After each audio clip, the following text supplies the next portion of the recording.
저 준비되지 않은 뒤에 점점점 한 것은 다양한 평가가 가능하기 때문에 했고요. 뭐 정변이라고 할 수도 있고 또는 뭐 혁명의 시도라고도 할 수도 있고 뭐 그런 분들도 있습니다. 그러니까 다양한 평가를 내리고 있죠. 근데 모두가 동의하는 것은 준비되지 않은이에요. 그래서 준비되지 않은 점점점 했고요. 정말 준비되지 않은. 그래서 준비되지 않은 사람들이 뭔가를 도모할 때 취하는 태도. 어딘가 의존하고 의지하는. 당시는 일본은요 별 힘도 없던 시절이에요. 뭐 일본은 뭐 이 뒤로는 뭐 엄청 뭐 난리를 부리지만 이때 당시만 해도 그냥 우리보다 한 뭐 20여 년 정도 먼저 문을 연 나라예요. 속도가 좀 빨랐긴 했지만 어쨌든 그런 나라였습니다. 그리고 뭐 청나라나 뭐 다른 나라에 비해서 뭐 한참 오래됐던 나라예요. 여기에 의지를 합니다. 여기에 일본에. 그래서 우정총국에서 갑신대결이에요. 그런데 뭐 결과적으로는 청나라의 미얀스카이 원색이 당시 마치 조선의 총독처럼 굴던 인물이죠. 나이도 얼마 되지도 않아요. 20대. 이 원색이에게 박살이 납니다. 그리고 그 결과 나라를 바꾸어 보겠다라고 하는 어떤 세력들이 싹이 잘려버리죠. 이 준비되지 않은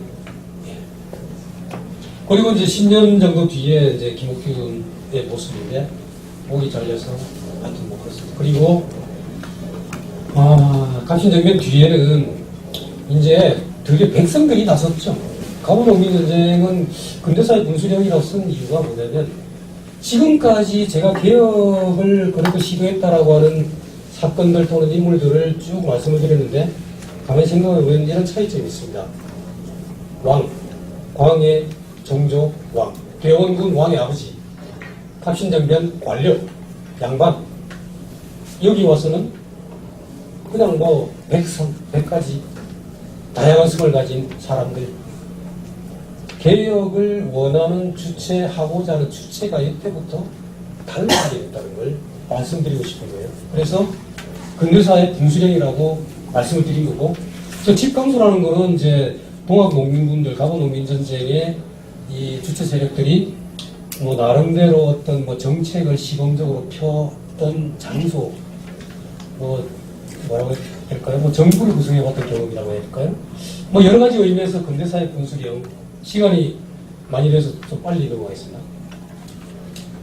근데 어쨌든 갑오농민전쟁도 실패를 하고 결국은 이제 나라를 빼앗기게 되는데 을사늑약 이후로는 사실상 국권의 존재는 없었다고 봐야 되겠죠. 10년에 공식적으로 됐다고 하지만 을사늑약이 큰 거고요. 이 사람들이 이제 을사오정이라고 하는 사람들. 외부 대신, 내부 대신, 군부 대신, 농상 대신, 학부 대신. 장관이죠, 장관. 조선식으로 따지자면 정승들. 이 사람들이 나라를 이 사람에게, 뭐 물론 일본이지만 이등박물에게 여기서 팔아먹습니다. 수많은 독립투쟁이 벌어졌죠. 무장투쟁, 노동자 총법, 농민의 소작쟁이, 3.1운동, 임시정부. 조선은 모든 것이 감옥이 됐고요. 이게 서대문 형무소예요. 서대문. 지금은 뭐 모양이 좀 다르긴 합니다. 이 서대문 형무소에 가면 이런 고문 도구 이런 것들을 많이 볼 수 있습니다. 그리고 해방이 됐죠. 해방이 됐는데 해방이 되고 이제 왕정은 사라졌죠. 그 모두가 공화정을 원했고, 그것도 민주공화국을 원했죠. 그런데 형식으로는 그렇게 됐는데, 실질은 전혀 그렇지 못했습니다. 유신헌법이 통과되기 그렇죠, 결국은. 저 이승만 전 대통령은 왕족 출신입니다. 그리고 미국에서 굉장히 오랫동안 살았고, 1904년부터 45년까지 한국에 2년 동안 들어가 있고 상해에 몇 달 가 있는 걸 제가 전부 다 믿고 있어요. 이 사람이 뭘 했는지는 뭐 자료를 뭐 인터넷 뒤져보면 아마 잘 나올 거예요. 어쨌든 뭐 이런저런 과정을 거쳐서 4.19도 겪고 김구 선생은 뭐 암살당하고 학교 옆에 군대가 뭐 지를 치고 있고 뭐 이런저런 과정을 거쳐서 유신헌법이 통과되고 그 뒤 몇 년 뒤 광주와 민주화운동이 발생을 하죠. 저는 이제 갑오농민전쟁은 근대사회 분수령이라고 보고 이 광주민주화운동은 현대사회 분수령이라고 보는데 오늘까지의 현재까지의 시대 정신을 대표하는 사건이라고 보기 때문에 그렇습니다. 뭐 사진만 뭐 봐도 아마 무슨 의미인지는 아실 것 같고요. 그리고 이제 1987년에 이런 일들이 있었죠. 이한열, 박종철, 그리고 그 결과 우리가 얻은 것은 헌법입니다. 이 헌법을 쟁취했다는 것의 의미는 뭐냐면 헌법은 나라의 근간, 나라의 방향, 나라의 지향 이 모든 것이 다 들어가 있는 게 헌법이죠. 이때 비로소 민주공화국으로서 가지는 가치가 담긴 헌법이 최초로 생겼다는 의미로 말씀을 드린 겁니다. 뭐 하지만 그 뒤에 여러 가지 일들이 많았죠. 그리고 작년 말부터 올해 초까지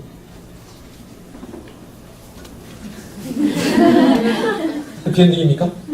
뒤에 또 몇 장이 더 있으니까 잠시만 참아주십시오. 물음표를 해놨지 않습니까? 그죠?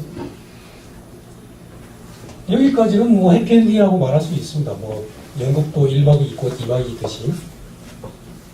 그런데 문제는 이제 지금부터 시작이지 않습니까? 똑같은 일들이 반복되고 있다는 것을 지금 광해부터 지금까지 말씀을 드렸습니다. 어떻게 해야 또 반복되지 않을까? 다양한 패턴이 반복될 수는 있지만 똑같은 일은 당하지 말아야죠. 그 역사를 기억한다는 것은 그 역사를 다시 안 살기 위해서입니다.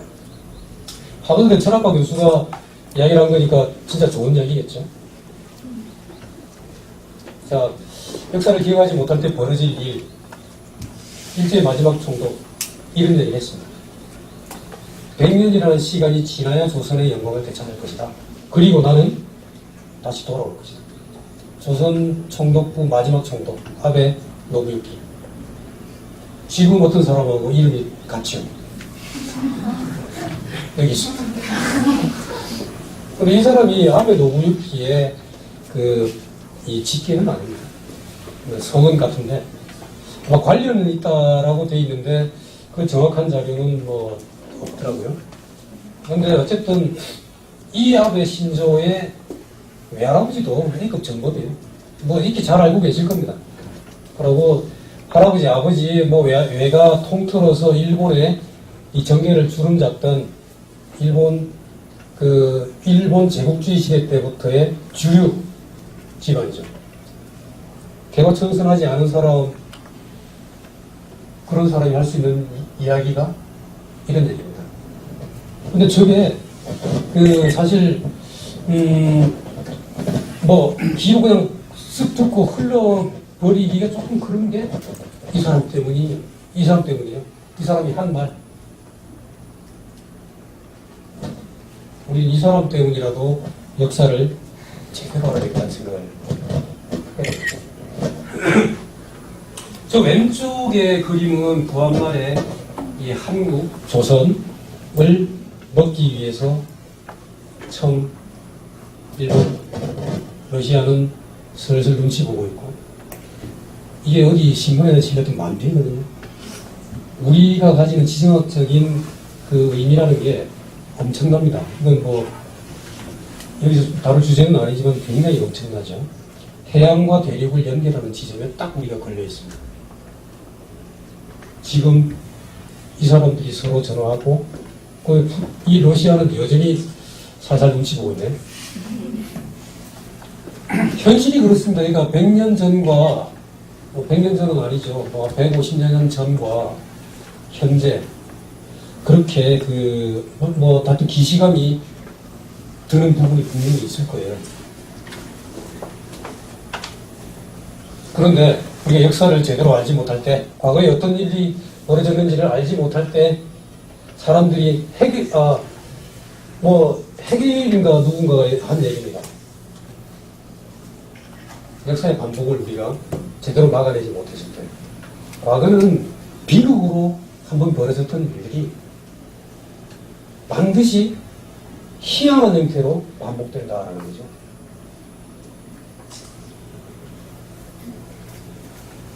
자, 그러면 이제 앞으로 이야기인데 어떻게 될 것인가라고 보통은 사람들이 궁금해하죠. 앞으로의 우리가 어떻게 될 건지가 굉장히 궁금해요. 그런데 저는 어떻게 할 것인지를 고민하는 게 낫지 않겠습니다라고 말씀드리고 싶어요. 어떻게 될 것인가와 어떻게 할 것인가는 굉장히 큰 차이지 않습니까? 어떻게 할 것인가는 내가 하는 거고, 어떻게 될 것인가는 나 말고 되는 거죠. 지금은 이제 사실 시대가 좀 바뀐, 그래서 여러 군데에서 적폐 생산 얘기가 많이 나오는데, 이 프랑스, 적폐 생산의 사례가 사실 여러 가지가 있습니다. 프랑스는 어마어마한 일들이 벌어졌어요. 45년 이후에. 독일은 44년에 전쟁에서 졌으니까 44년 이후에 프랑스에서 벌어진 일들이고 철저하게 차단해버렸습니다. 두 번째, 우리 보통 독일에 대해서 굉장히 호감을 표시하고, 야, 독일은 정말 전후 처리를 잘했어. 정말 반성을 하고 있어. 이야기를 잘 하시잖아요. 근데 프랑스 얘기 사실 잘 모르는 이유가 우리가 주위에 하도 희한한 나라가 있어서 그래요. 근데 프랑스가 이 2차 대전 전과 후를 완벽하게 나누기 위해서 했던 이런 일들이 알아야 될 역사라고 봅니다. 두 번째는 남아공인데, 만델라. 1999년에 만델라가 들어서고 난 다음에 인종차별 정책을 청산하기 위해서 했던 조치인데, 만델라는 이 프랑스에서 했던 거와는 좀 달라요. 만델라가 들어선 것도 기존의 백인 정권과의 어떤 협상을 통해서 들어왔기 때문에 프랑스처럼 하기도 어려웠을 테고, 그런 세계대전과 같은 급의 청산 작업이 이루어지기 좀 힘들었겠죠. 근데 어쨌든 그렇다고 해도 7,100명 정도의 조사, 그리고 5,300명 정도의 처벌, 이런 과정이 있었습니다. 미진하지만 과정은 있었어요. 지금은 사실 이 진실과 화해위원회가 저래서는 안 됐다라는 평가가 이제 슬슬 나오기 시작합니다만, 어쨌든 이런 과정을 거쳤습니다. 사례 하나 더 보시죠. 우리나라는 적폐 생산을 이렇게 했습니다. 45년 이후 3년 뒤, 적시도 아니고 3년 뒤, 그냥 눈으로 보시도 그냥 되겠죠. 그런데 적폐 생산이 되지 않았을 때 어떤 일이 벌어지느냐? 이건 뭐 같습니까? 누구 같습니까? 유관순 열사. 그런데 이 카드는 뭐냐? 일제 감시대상인 것 같아요. 6,234개가 현재 국사편찬위원회에 있는데 총 수는 7만 5천 개 정도 될 거라고 봅니다. 그러면 결국 한 6만 명 정도가 일제의 감시 대상이었다는 얘기죠. 여기 치안유지법, 보안법, 국가총동원법, 출판법, 만일이란 얘기입니다. 독립운동했던 사람들이란 얘기죠. 소극적이든 적극적이든 크든 작든.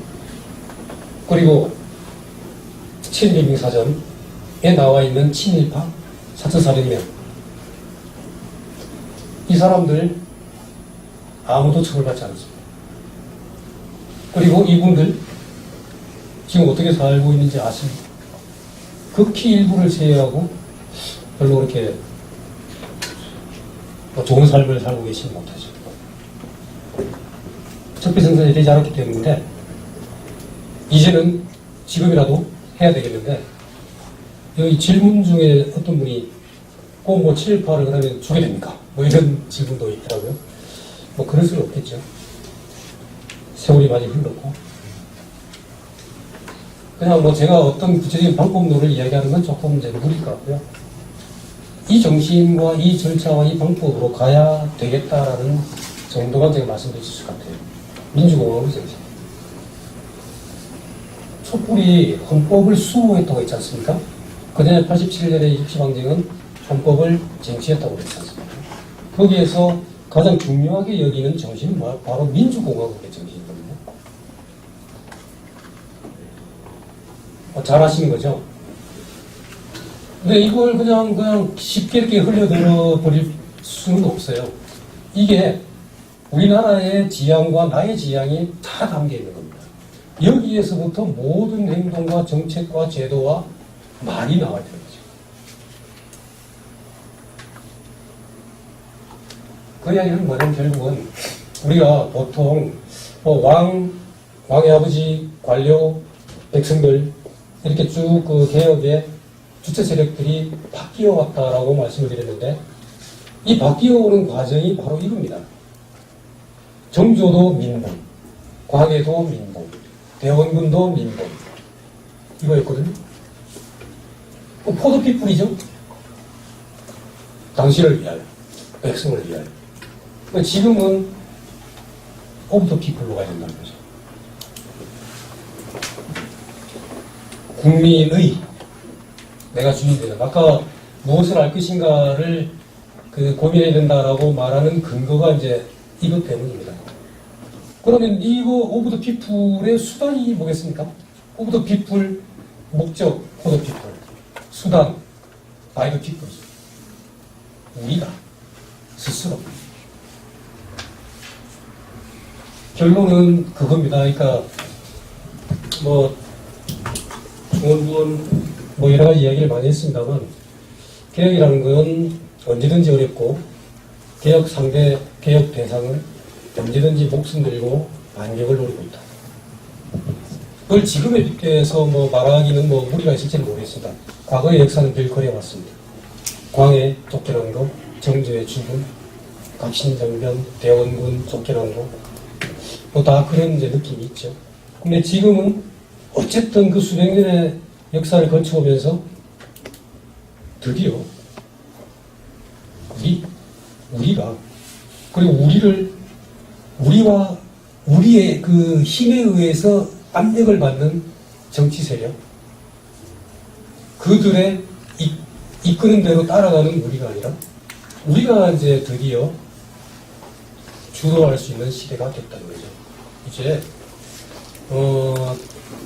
한 사람만 언론을 가지고 있는 것도 아니고, 한 사람만 권력을 가지고 있는 것도 아니고, 이 사회가 가용할 수 있는 모든 자원이 우리에게 오픈되어 있습니다, 사실. 그건 뭐냐면, 우리가 세상을 주도할 수 있는, 내가 세상을 주도할 수 있는 길이 열려있다는 것이죠. 그래서,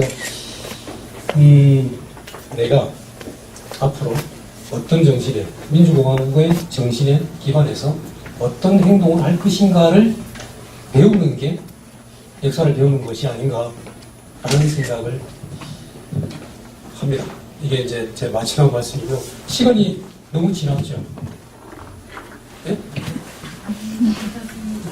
괜찮다고요? 아까 이러시길래. 이걸로 제가 말씀드릴 수 있는 거는 끝났고요. 질문 중에